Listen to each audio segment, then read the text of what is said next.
the smartest sports YouTuber, with another video. And in this video, we got to talk about the game. But before the game, let me just tell you this. I am live streaming the game tomorrow.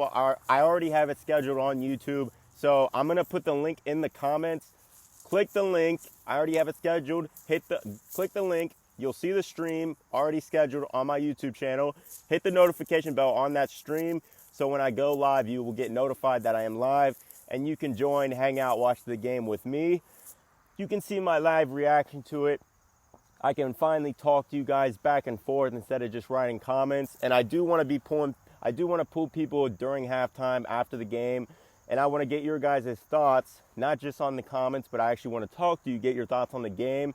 I see some Bengals YouTube channels, but I really don't see them pulling people up on the streams, actually interacting with you guys and giving you a chance to express your thoughts and opinions on the team. And that's something I want to do. I want to hear you guys' thoughts and opinions. I really hope you do join the live stream. I hope you do support, because, I mean, this is what I wanted to do for this channel for a while, is live stream games, give my live reactions. Because I'm not going to lie, you see my post-game reactions, imagine it live.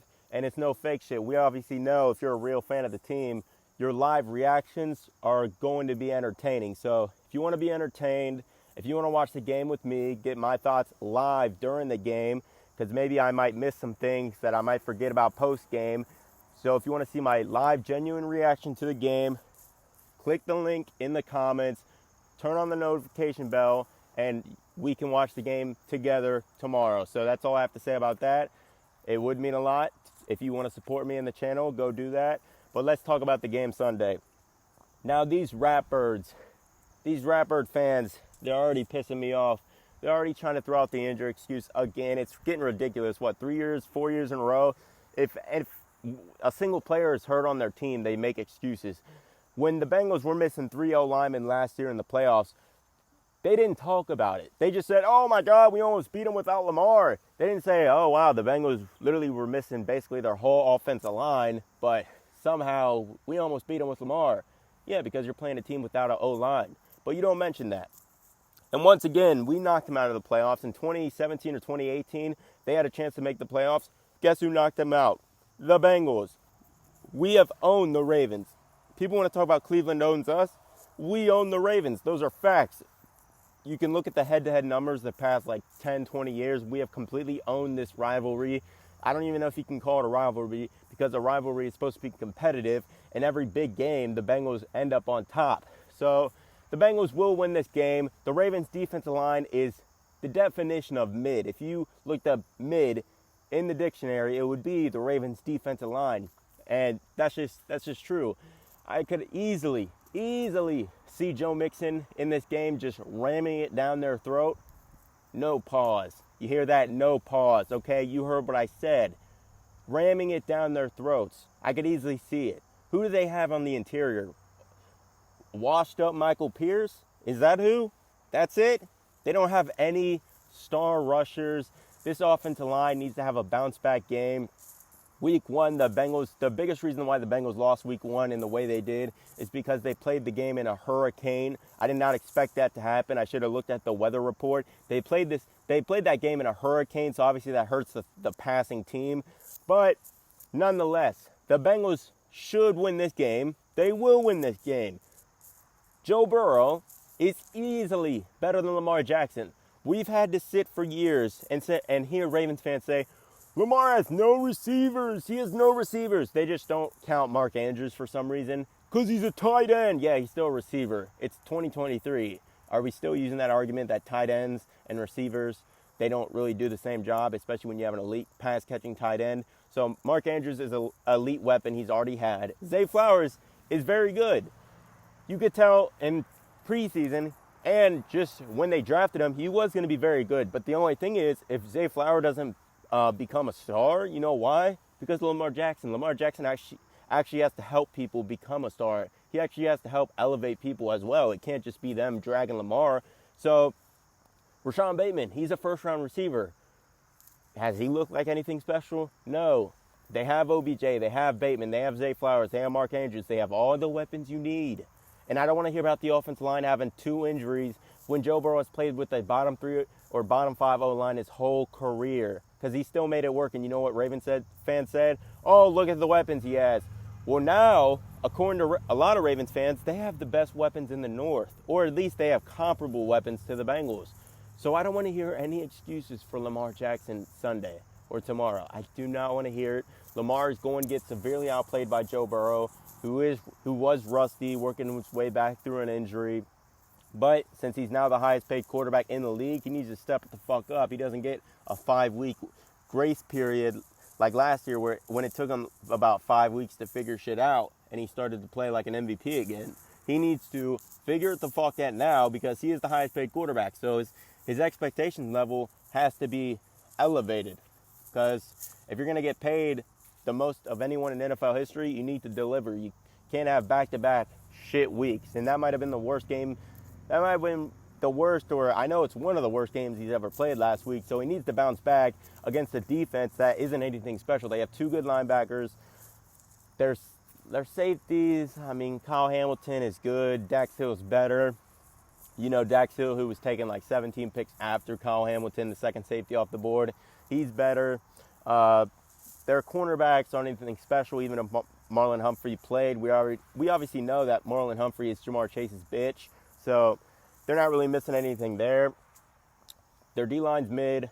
If you look at our D-line, Trey Hendrickson was really the main guy that showed up last week. Jermaine Pratt played good. According to PFF, Logan Wilson had a really shit week last week. That was probably just because of the run defense, because I did see on a couple occasions Logan Wilson did take a wrong angle on Nick Chubb, so I'm guessing that was the reason why. But Jermaine Pratt played pretty good last week. Dax Hill played good. DJ Turner was actually our highest graded cornerback last week. Barely. I mean, I think all of the corners except for Mike Hilton graded out about 68 to 67, so that's pretty good.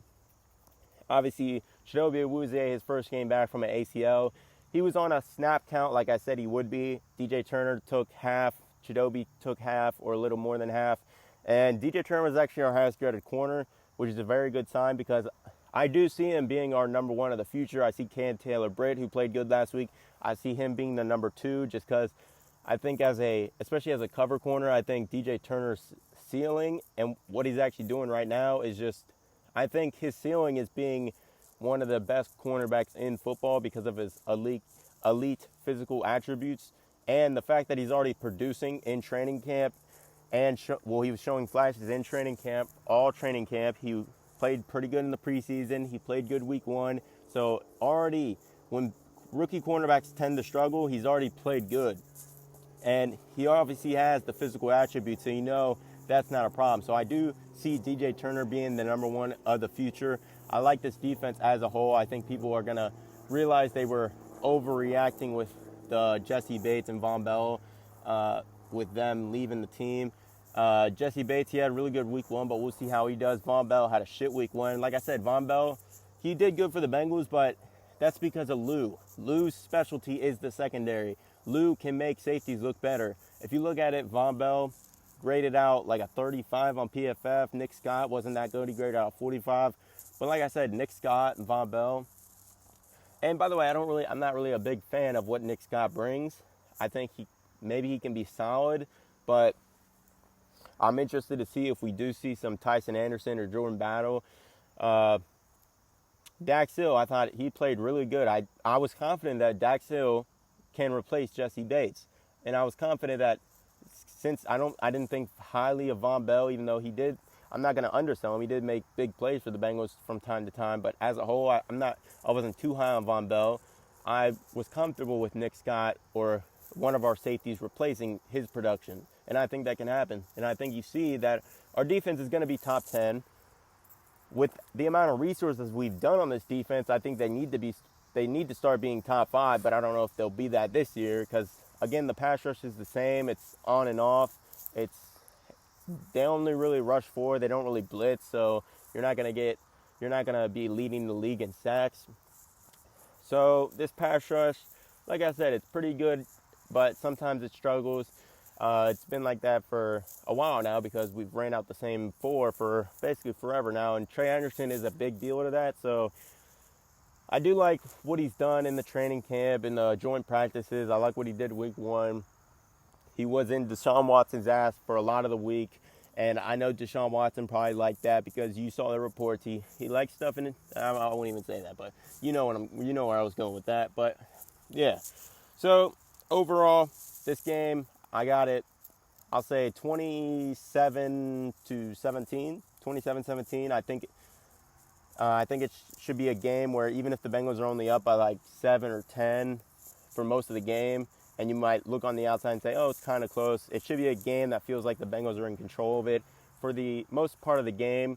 And yeah, so that's really all I have for today's video. I think the offensive line should bounce back. Joe Burrow should bounce back. The whole team needs to bounce back and beat the shit out of the Ratbirds. Go to 1-1, be in second place for now. And yeah, that's all I have for today's video. Hit the like button, hit the subscribe button, and you just listen to the smartest sports YouTuber on the planet. That is a fact. And I'm out.